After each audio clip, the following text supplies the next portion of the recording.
बिस्मिल्लाहिर्रहमानिर्रहीम। इय्याका नअबुदु व इय्याका नस्तईन।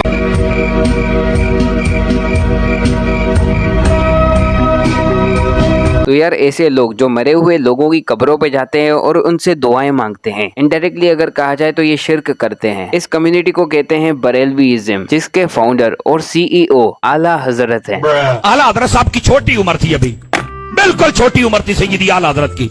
आपने गली में जा रहे हैं, आपने निक्कर नहीं पहनी हुई, सिर्फ ऊपर से ना वो जो कमीज होती है, शर्ट जिसको कहते हैं, सिर्फ वही पहनी हुई है। सामने से कुछ बाजारी औरतें आ रही थी बेपर्दा।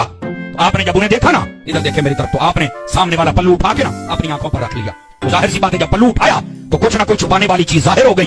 तो औरतें हंसने लगी, बाजारी औरतें थी ना, उन्हें क्या शर्म। तो वो कहने लगी, बच्चे छुपाने वाली चीज को जाहिर कर दिया और आंखों पर तुमने पर्दा कर लिया। आला हजरत ने जो हकीमाना जवाब दिया, हिला के रख दिया उसने औरतों को।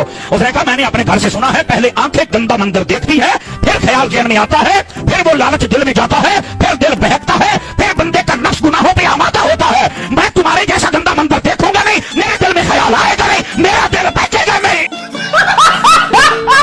अच्छा, शिर्क की डेफिनेशन तो हमें पता है कि अल्लाह ताला के साथ पार्टनर्स एसोसिएट नहीं करना, और ये भी है कि अल्लाह ताला की जो क्वालिटीज हैं, जो एट्रीब्यूट्स हैं, वो क्रिएशन को ना देना, जिस तरीके से इन बरेलवी लोगों ने दी हुई हैं। हमारी लाज किसके हाथ है, बगदाद वाले के मुसीबत डाल देना, काम किसका, गौसे आजम का।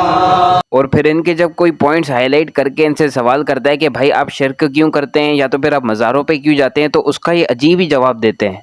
और हाँ, हमारे ऊपर जो ये एतराज़ है कि हम अल्लाह वाले के आस्थाने पर जाकर उनसे मांगते हैं, सुनो, हम शाह आलम के मज़ार पर जाकर, हज़रत कुतुब आलम के मज़ार पर जाकर उनसे नहीं मांगते, मांगते हम अल्लाह ही से हैं। अलल ऐलान में बोल रहा हूँ, जहाँ तक मेरी आवाज़ पहुँच रही या यूट्यूब के ज़रिए जहाँ तक लोग सुनते हैं वो सुन लें, हम शाह आलम के मज़ार पर, कुतुब आलम के मज़ार पर, गरीब नवाज के आस्थाने पर, गौसे पाक के आस्थाने पर जाते हैं, जाकर मांगते हम अल्लाह ही से हैं। अच्छा, अगर ये भी मान लें तो इनकी लॉजिक के मुताबिक अल्लाह ताला दुआ कबूल नहीं करते जब तक कि आप कोई रेफरेंस या तो फिर कोई सिफारिश नहीं जोड़ देते। और मज़े की बात, ऐसी जाहिल कौमें पास्ट में भी गुजर चुकी हैं, जैसे कि हज़रत मूसा अलैहिस्सलाम जब 40 डेज के लिए अल्लाह ताला से कमांडमेंट्स लेने के लिए गए थे एक माउंटेन पे, तो पीछे से उनकी कौम ने शिर्क करना शुरू कर दिया था। एक गोल्डन काउ की वर्शिप करना शुरू कर दिया था। अब जाहिर है हमने अपने क्रिएटर को फिजिकली नहीं देखा, तो ये जो ऐसे लोग हैं, ऐसे इंसान हैं, इनमें एक डिफॉल्ट मसला होता है, ये ऐसी चीजों की इबादत करना चाहते हैं जो कि ये फिजिकली देख भी सके और उनको महसूस भी कर सकें। और फन फैक्ट, इस्लाम में सबसे बड़ा जो गुनाह है, सबसे बड़ा जो सिन है, वो है शिर्क। और हर गुनाह की माफी है लेकिन शिर्क की माफी नहीं है। अब जब ऐसा कोई कानून हो या तो फिर ऐसी कोई पनिशमेंट हो जिसकी कोई माफी ही नहीं, तो फिर इंसान को उतना ही एहतियात से रहना चाहिए, उसके ऊपर उतना ही फोकस करना चाहिए कि भाई मैं गलती से कोई ये मैं मिस्टेक ना कर दूं।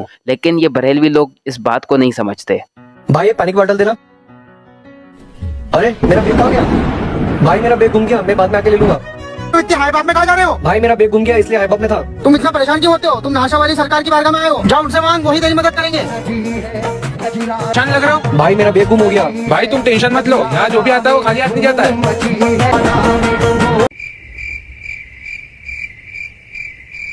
हाँ यार, पहले डायरेक्टली कब्रों से मांगो, फिर अगर कोई सवाल करे तो उसको बोलो कि हम तो मांगते अपने क्रिएटर अल्लाह से ही हैं, ये तो बस हमारी रेफरेंस लगाते हैं। अब हाईलाइट करने वाला पॉइंट ये भी है कि हम अगर हिंदुइज्म में देखें तो वहाँ पर भी आइडल वर्शिप हो रही होती है, लेकिन अगर उनसे भी सवाल करो तो वो बोलते हैं कि भाई हमारा क्रिएटर तो एक ही है जिसकी कोई मूर्ति नहीं, और ये बुत तो हमारा सिर्फ रेफरेंस वगैरह लगाते हैं। तो मुझे बताओ कि बरेलवीइज्म में और हिंदुइज्म में क्या डिफरेंस है? आइए सब मिलकर फलस्तीन के लिए दुआ करते हैं। या हौस करम कर दो, या हौस करम कर दो। अरे कहना क्या चाहते हो? फलस्तीन के लिए दुआ मांगी जा रही है, और किससे दुआ मांगी जा रही है? कौन करम करेगा? अल्लाह तो नहीं करेगा भाई, गौस करम करेगा। या हौस करम कर दो, या हौस करम कर दो, या हौस करम कर दो। लेकिन नहीं यार, आप गलत समझ रहे हैं, ये अल्लाह से मांगते हैं। जाकर उनसे नहीं मांगते, मांगते हम अल्लाह ही से हैं। हाँ मुर्शिद अमर हुजूर शाकिब मजाने गोहलर महला बनैया धीरे धीरे टानने।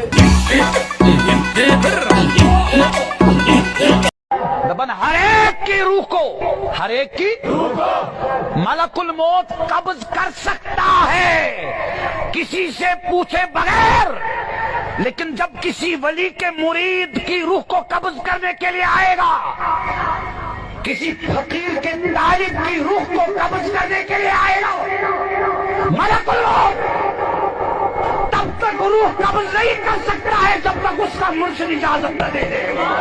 अब इसका ये रेफरेंस पता नहीं कौन सी किताब से देंगे, लेकिन कुरान में इसके अपोजिट बातें की गई हैं, जैसे कि every soul will taste the death. अब कुरान की ये आयत तो बिल्कुल जैसे इन लोगों के लिए ही बनी है। Say indeed the death from which you flee, indeed it will meet you. कहो कि मौत जिससे तुम भागते हो वो तुम्हें, तो जाहिर सी बात है वो तुम्हें फेस करनी पड़ेगी। यहाँ तक के पैगंबरों को भी मौत आई है, तो इनके बाबे ना मेरे नबी सा है ही कोई नहीं, तेरे बाबे ते शे ही कोई नहीं। अच्छा, तो यार कोई हेट वगैरह करने की ज़रूरत नहीं है। इस वीडियो में सिर्फ मैंने शिर्क का बताया है कि भाई शिर्क करने से बचो, और ये वीडियो यहीं तक थी। आई होप यू एंजॉयड, और मिलते हैं नेक्स्ट वीडियो में। अभी के लिए बाय।